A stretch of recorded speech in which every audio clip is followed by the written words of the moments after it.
Bonjour à tous et bienvenue dans la semaine de l'écho sur France 24. François Hollande à Florange en Moselle. Le chef de l'État est venu dire qu'il avait tenu ses engagements malgré la fermeture des hauts fourneaux du groupe ArcelorMittal. La nationalisation n'aurait eu aucun impact, a lancé le président. Sur le site, c'est plutôt l'incompréhension qui domine. Alors l'action du gouvernement a-t-elle été efficace ? Emmanuel Macron a refermé mardi dernier à Montpellier ses 3 meetings diagnostiques de la France. Sur le chômage, l'ancien ministre fondateur du mouvement En Marche propose de nationaliser l'Unédic. Il veut aussi redonner du pouvoir aux syndicats sur le terrain. Renvoyons à la négociation d'entreprise tous les sujets fondamentaux qui font les relations de travail, a lancé Emmanuel Macron. Enfin, premier sommet européen à Bruxelles en présence de Theresa May. La première ministre britannique a voulu rassurer. Londres est un partenaire fiable, a-t-elle affirmé.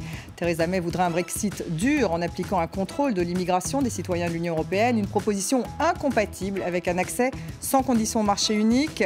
François Hollande a prévenu que Theresa May devait envisager une négociation dure si elle s'orientait vers un Brexit dur. Alors que peut-on attendre de ces négociations ?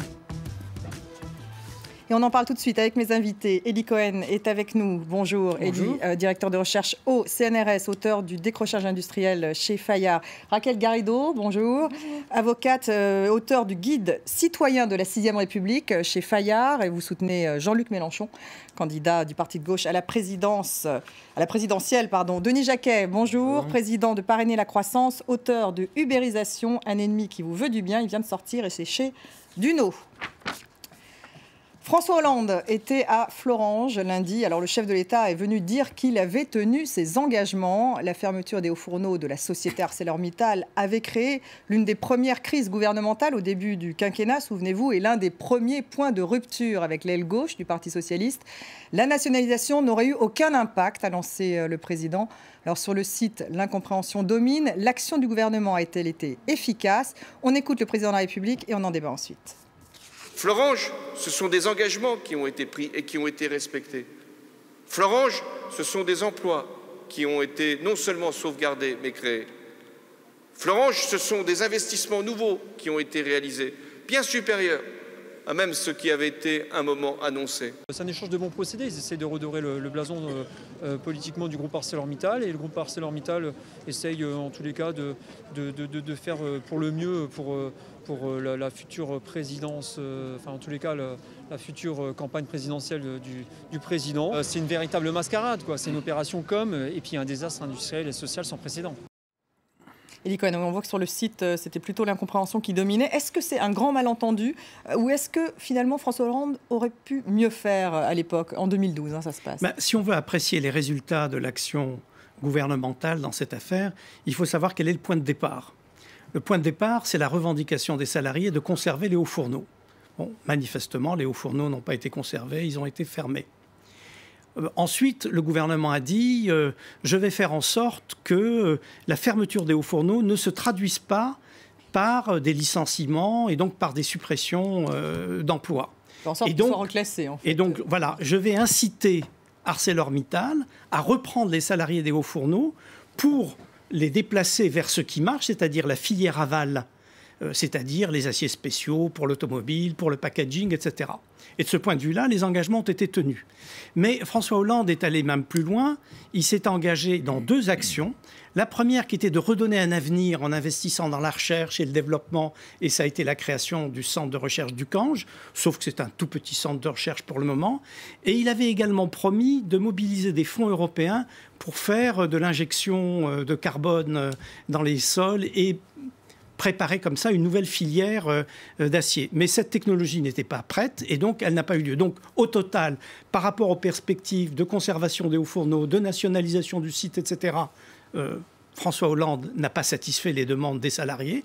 Par contre, par rapport au maintien de l'emploi et au développement de la filière aval, il y a clairement eu des engagements qui ont été tenus. Il faut dire que c'était d'autant plus facile pour Hollande que c'était en fait l'entreprise qui investissait dans des secteurs dans lesquels elle avait de toute manière l'intention d'investir. Il aurait pu mieux faire ou pas ? Bon, il a accompagné le mouvement, pas plus. Raquel Garrido, vous étiez favorable à la nationalisation ? comme Arnaud Montebourg à l'époque. C'était le premier vrai conflit entre le ministre et le président à l'époque. Oui, enfin, pas vraiment un conflit, vu qu'il est resté ministre après ça. Je rappelle que quand il a quitté le gouvernement, c'est pas lui qui est parti, on l'a chassé, et c'était pas sur la question de Florange. Il y avait un désaccord. Voilà, il y avait un désaccord très mis en scène à ce moment-là.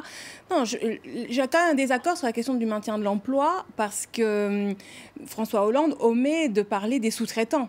Or, dans la vallée de la Fensch, tout l'emploi qui est sous-jacent à l'activité de l'acier, c'est pas seulement stricto sensu les salariés dans l'entreprise ArcelorMittal, c'est aussi derrière tous les sous-traitants.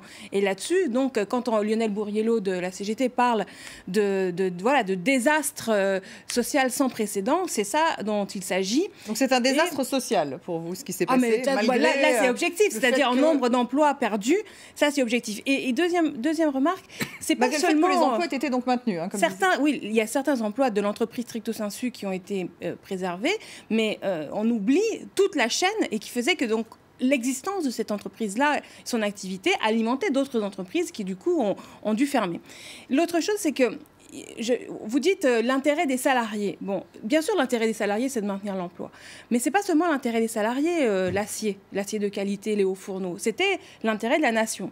Et l'intérêt de la nation, c'était d'avoir son propre acier, de ne pas devoir l'importer. Non, l'acier de qualité a été préservé et développé. Non, les hauts fourneaux, sans hauts fourneaux. Les hauts fourneaux, ils étaient surcapacitaires. Est-ce que vous savez qu'il y a aujourd'hui 150 millions de tonnes de surcapacité d'acier, et qu'on est en train de fermer au niveau mondial? On est en train de fermer partout des capacités de production. Vous réfléchissez la Chine à elle seule va fermer 100 millions de tonnes de surcapacité. Vous réfléchissez dans un système, effectivement, où il y a une concurrence libre, dans un monde ouvert. Et moi, je réfléchis par rapport aux intérêts de la nation française, et y compris des intérêts écologiques. La nation française peut vivre toute seule dans son coin? Non, c'est pas une question de vivre toute seule.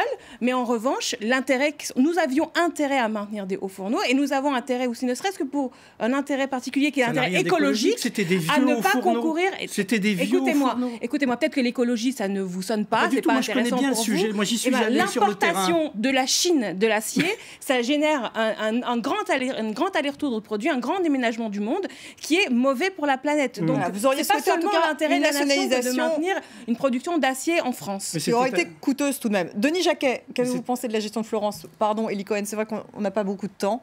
Vous qui êtes un peu l'entrepreneur, disons, du plateau. J'essaie de le voir un petit peu de l'extérieur et de me dire que finalement, tout ça, c'est de la politique où les symboles remplacent le réalisme. C'est-à-dire qu'à un moment donné, on fait de la politique pour le journal de 20 heures. C'est vrai pour Florange, c'est vrai pour Alstom plus récemment. On essaye de corriger ça en fonction de l'impact dans les médias et donc dans la population. C'est pas ça la stratégie industrielle d'un pays. Grosso modo, ça peut pas se contenter de ça. La deuxième chose, c'est que pour une large partie, cette industrie appartient au passé. Elle est terminée. C'est un combat fini. Donc la responsabilité des politiques, ça va dire comment on prépare une population à muter vers autre chose plutôt que de la bercer d'illusions. Et c'est ça qui est terrible dans la politique, c'est qu'on berce les gens d'illusions. Ça vous donne l'impression d'être improvisé? Voilà. Mais oui, on veut nationaliser le passé, en gros. À quoi ça sert, nationaliser le passé? Nationaliser quelque chose qui n'existe plus, ça n'a aucun sens. L'acier, pour vous, c'est un produit mais oui, mais bien sûr, tel qu'il était là, ça dépend quel acier. Moi, je suis beaucoup plus intéressé par le fait de dire, on sait que ça va aller en déclinant. Il n'y a pas de croissance mondiale. Qu'est-ce qu'on fait de tous ces gens? Parce qu'il faut les former, il faut les préparer. Ce sont les plus démunis, et la responsabilité de vous, politique, en tout cas, ça devrait être de dire, les gars, il y a beaucoup plus de chances que vous perdiez votre job que vous le gardiez. Qu'est-ce qu'on fait pour vous préparer à ces années qui viennent? Et là, c'est du journalisme, c'est de la politique médiatique, mais c'est pas de la politique. En 2 minutes, parce que l'un n'empêche pas l'autre. Vous avez raison sur l'idée qu'il faut d'abord un grand projet national, c'est-à-dire, par exemple, ce que dit Jean-Luc Mélenchon quand il dit l'entrée en mer, la conquête spatiale, le fait d'organiser une agriculture différente avec des circuits courts qui va nécessiter 500 000 nouveaux agriculteurs. Bon, tout ça, c'est en plus, si vous voulez. C'est ça qui est le cœur du sujet. Mais il y a aussi un travail défensif sur l'industrie qui, en définitive, j'ose le gros mot, doit être défendu par un protectionnisme qui est un protectionnisme solidaire, c'est-à-dire qui permette à tous les grands producteurs de produire chez eux. Attention aux représailles, on a envie de vous dire, Élie Cohen, mais je passe à Emmanuel Macron. Ce ne sont pas des représailles, c'est une question que chacun a un intérêt bien compris de pouvoir produire en autonomie chez soi. Alors Emmanuel Macron, parce qu'il nous reste 2 minutes, je voulais en dire un mot. Il a, troisième meeting. Alors bon, ça reste un peu allusif, mais il a dit qu'il voulait nationaliser l'Unédic. Alors Elie Cohen, je voulais vous faire réagir là-dessus. Pourquoi nationaliser l'Unédic? L'Unédic, au départ... Ça fait une solution pour vous? L'Unédic, au départ, c'est un régime paritaire. Donc c'est excellent, un régime paritaire. C'est-à-dire les partenaires sociaux décident de gérer ensemble l'évolution de cette assurance professionnelle qui est l'assurance chômage. Le problème, c'est que le régime est en déficit permanent et qu'on fait appel à l'État en permanence. Ça veut dire que les partenaires sociaux n'assument pas leurs responsabilités. C'est normalement aux partenaires sociaux de décider soit de hausser les cotisations, soit de baisser les prestations, en tout cas d'ajuster. Et pourquoi ça ne marche pas? Mais parce que les syndicats ne veulent pas prendre leurs responsabilités. Et donc à partir de là, moi je comprends très bien ce que dit Emmanuel Macron, si les partenaires sociaux ne veulent plus gérer solidairement et paritairement le régime d'assurance chômage, eh bien l'État doit reprendre ses responsabilités. N'est-ce pas un coût important pour l'État dans ce cas? De toute façon, l'État est le garant ultime du régime, puisque vous savez que la dette de l'Unédic, c'est l'État qui finit par la payer périodiquement. Donc du coup, le coût n'est pas... Donc ça sert à quoi de maintenir l'apparence et l'artificialité d'un régime paritaire? Alors, il est également revenu sur la négociation d'entreprise. Lui voudrait redonner du pouvoir justement aux syndicats sur le terrain. Raquel Garrido, vous pourriez être d'accord avec cette proposition? En l'occurrence, c'est absolument contradictoire avec ce qu'il dit à propos de l'Unédic, vu que précisément dans le système de l'Unédic, il y a une corrélation entre le pouvoir... Vous pensez que le paritarisme du système de l'Unédic, vous, fonctionne?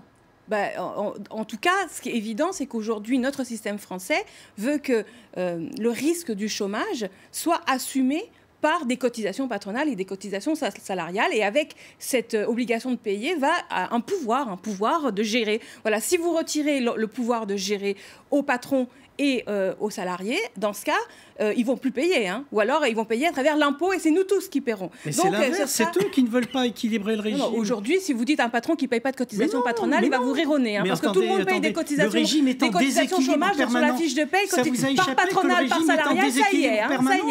Ça y est. Jacquet, peut-être une réaction présidentielle qui m'a échappé entre les deux. On n'a plus le temps. Merci. Merci en tout cas à tous les trois. On se retrouve juste après le journal pour la deuxième partie de l'émission. On va parler d'Europe, de Brexit.